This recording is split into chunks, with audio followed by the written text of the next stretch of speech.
আসসালামু আলাইকুম। তানভীর অনলাইন স্কুলে সকলকে অভিনন্দন। আশা করি তোমরা অনেক ভালো আছো। তো আজকে আমি বিষয় হিসাব বিজ্ঞান নবম ও দশম শ্রেণীর জাবেদা নিয়ে আলোচনা করব। তো আগের পর্বে আমি তোমাদেরকে দেখিয়েছিলাম কিভাবে একটি কৌশল অবলম্বন করে তোমরা জাবেদাটাকে সহজে সমাধান করতে পারবে। তো আজকে আমি তোমাদেরকে ক্রয় সংক্রান্ত জাবেদার প্রথম পর্ব দেখাবো। তো ক্রয় সংক্রান্ত জাবেদার পর্ব হবে দুটি, প্রথম পর্ব এবং দ্বিতীয় পর্ব। তো তোমরা যারা আগের পর্বটি দেখোনি, অর্থাৎ কৌশলের পর্বটি দেখোনি, এই পর্বটি তোমরা দেখে আসবা। আমি ভিডিও ডিসক্রিপশনে লিঙ্ক দিয়ে দেব, লিঙ্ক থেকে দেখে আসবা। তো এটা যদি দেখো তাহলে তোমাদের এই সমস্যাগুলো সমাধান করতে সবচেয়ে সহজ হবে।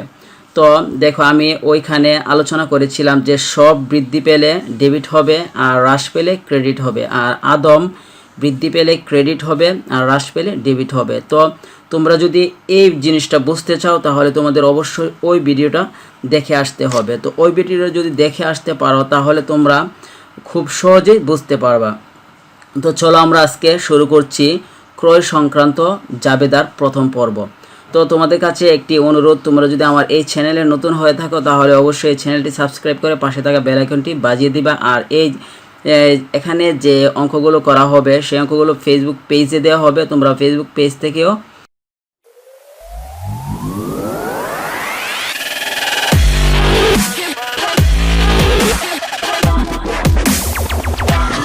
দেখতে পারবা। আর ভালো লাগলে অবশ্যই শেয়ার করে দিবা বন্ধুদের কাছে, যেন তোমার বন্ধুরাও এতে উপকৃত হতে পারে। তো চলো আমরা শুরু করছি। তো এক নম্বরে আছে 1000 টাকার পণ্য নিয়ে ব্যবসা শুরু করা হলো। তো আমরা যখন কোনো পণ্য নিয়ে ব্যবসা শুরু করি তখন আমাদের একটা জিনিস মনে রাখতে হবে যে এই যে পণ্যর কোনো হিসাব হবে না। পণ্য কথাটা উল্লেখ থাকলে আমাদের এটাকে ক্রয় হিসাবেই ধরতে হবে। তো আমরা জানি যে ক্রয় একটি ব্যয় হিসাব। তো ব্যয় বৃদ্ধি পেলে ডেবিট, এই যে সবের মধ্যে ব আছে, তো ব বৃদ্ধি পেলে ডেবিট হবে। তাহলে আমরা যদি জাবেদাটা লিখি তো ক্রয় হিসাব ডেবিট লিখতে হবে।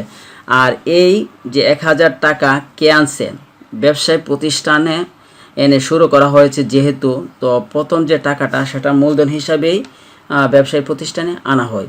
তাহলে আমরা এখানে লিখব যে ক্রয় হিসাব ডেবিট।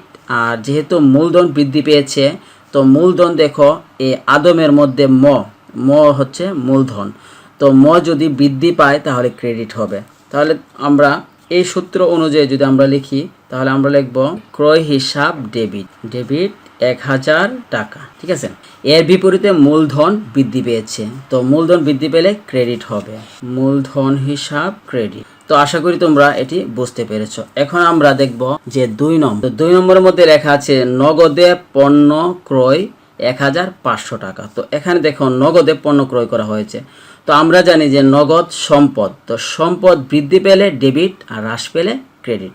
তো যেহেতু আমরা নগদে পণ্য ক্রয় করেছি তো ক্রয়টা বৃদ্ধি পেয়ে গেছে। ক্রয় যদি বৃদ্ধি পায় তো ক্রয় হচ্ছে সব ব্যয়ের মধ্যে পড়ে, বৃদ্ধি পেলে ডেবিট, তো আমরা ক্রয়টা ডেবিট লিখে নেব, ক্রয় হিসাব ডেবিট, এখানে 1500 টাকা। তো ক্রয় হিসাব ডেবিট, তো ক্রয় আমরা কিসের মাধ্যমে করেছি, নগদ টাকার বিনিময়ে করেছি। তো আমাদের নগদ হচ্ছে সম্পদ কমে গেছে।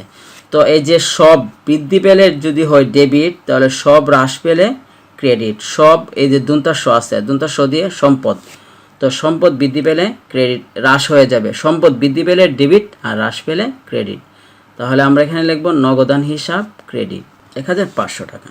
তো আশা করি তোমরা বুঝতে পেরেছো। রবিনের নিকট হতে পণ্য ক্রয়, তো এই যে ক্রয় বৃদ্ধি পাইছে, ক্রয় হচ্ছে ব্যয় বৃদ্ধি পেলে আমরা জানি ডেবিট হবে। তো আমরা আগে লিখে নেব যে ক্রয় হিসাব ডেবিট। তোমাদের একটা কথা সব সময় মনে রাখতে হবে, ক্রয় কথাটাই ডেবিট, ক্রয় বৃদ্ধি পেলে ডেবিট হবে আর হ্রাস পেলে।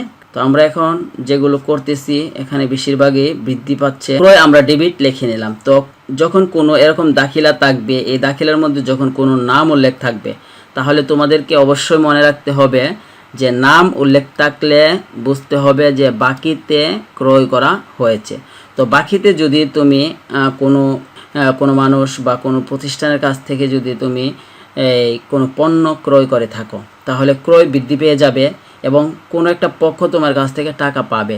তো যে পাবে সে পাওনাদার। তো পাওনাদার আমরা জানি দায়। তো দায় এই যে আদমের মধ্যে এই যে দ আছে, তো দায় বৃদ্ধি পেলে ক্রেডিট হয়। তো যেহেতু পাওনাদার একটা দায় বৃদ্ধি পেয়েছে, পাওনাদার 1700 টাকা পাবে। তো পাওনাদার বৃদ্ধি পেয়ে গেল। তো আমরা লিখব পাওনাদার হিসাব ক্রেডিট। এখন এই যে 4 নাম্বারও ঠিক একই 3-এর মতো। এখানে ছিল রবিনের নাম উল্লেখ ছিল, আর এখানে কোনো নাম নাই, কিন্তু এখানে আছে ধারে পণ্য ক্রয়। তো যেহেতু ধারে পণ্য ক্রয় করছে, তো ক্রয় হিসাব ডেবিট। ক্রয় ব্যয় বৃদ্ধি পেয়েছে, ক্রয় ডেবিট হবে কত 5000 টাকা। আর ক্রয়ের বিপরীতে কেউ একজন টাকা পাবে, পাওনাদারও বৃদ্ধি পেয়েছে, তো পাওনাদার হবে। তো আশা করি তোমরা যদি এই অঙ্কগুলো ধারাবাহিকভাবে আমার এই পর্বগুলো দেখো, তাহলে তোমাদের 171টা জাবেদা লাগবে না। আশা করি মোটামুটি অর্ধেক হলে তোমরা বাকিগুলো পারবা। তো দেখো, চেকের বিনিময়ে পণ্য ক্রয়। তো চেকের বিনিময়ে পণ্য ক্রয় করছে, তো চেকের বিনিময়ে পণ্য ক্রয় করলে যে ক্রয় কথাটা আছে, ক্রয় বৃদ্ধি পেয়েছে, ক্রয় ব্যয়। তো ব্যয় বৃদ্ধি পেলে ক্রয় হিসাব ডেবিট। চেকের বিনিময়ে যখন পণ্য ক্রয় করা হয়, তখন আমরা যারা ক্রয় করি তারা চেক দিই। চেকটা কিন্তু ব্যাংক থেকেই তারা টাকাটা উঠাবে। তখন আমাদের ব্যাংকে যে নগদ টাকা সেটা কিন্তু কমে যাবে, অর্থাৎ ব্যাংকে একটা সম্পদ কমে যাবে। তো সম্পদ কমে গেলে, তো সম্পদ এই যে সবের মধ্যে পড়ে সম্পদ বৃদ্ধি পেলে ডেবিট যদি হয়, তাহলে কমে গেলে ক্রেডিট হবে, অর্থাৎ হ্রাস পেলে ক্রেডিট হবে। তো ব্যাংক হিসাব। এরপরে আমরা 6 নম্বরে চলে আসলাম। তো 6 নম্বর দেখো যে কারিমার নিকট হতে পণ্য ক্রয়। এখানে আবার একটা নাম উল্লেখ করছে, কারিমার নিকট হতে পণ্য। তো কারিমার নিকট যদি পণ্য ক্রয় করে থাকে, তো এখানে কোনো নগদ কোনো অর্থ কথা নাই, সেহেতু আমরা লিখব যে ক্রয় হিসাব ডেবিট 2000 টাকা। আর যেহেতু কারিমা আমাদের কাছ থেকে টাকা পাবে, যেহেতু আমরা ক্রয় করেছি, কারিমা টাকা পাবে। কারিমা দায় হলো কারিমার আরেকটা নাম হচ্ছে, যেহেতু আমরা ক্রয় করেছি, পাওনাদার বৃদ্ধি পেয়েছে, তো আমরা এখানে লিখব পাওনাদার হিসাব। তো তোমরা আরো হিসাব কার কাছ থেকে ক্রয় করেছো এটা যদি তোমরা মনে রাখতে চাও, তাহলে কারিমার নামটা তোমরা এখানে লিখতে পারো। কারিমা লিখলে তোমাদের মনে থাকবে যে কার মূলত তোমাদের কাছ থেকে টাকাটা পায়, অর্থাৎ কার কাছ থেকে তোমরা ক্রয় করেছো। এটা লিখে দিলে ভালো, আর না লিখলেও কোনো সমস্যা। 7 তারিখে বলা হচ্ছে যে প্রদেয় বিলের বিনিময়ে পণ্য ক্রয়। তো পণ্য ক্রয়, এই যে ক্রয় বৃদ্ধি পাইল, ক্রয় হিসাব ডেবিট।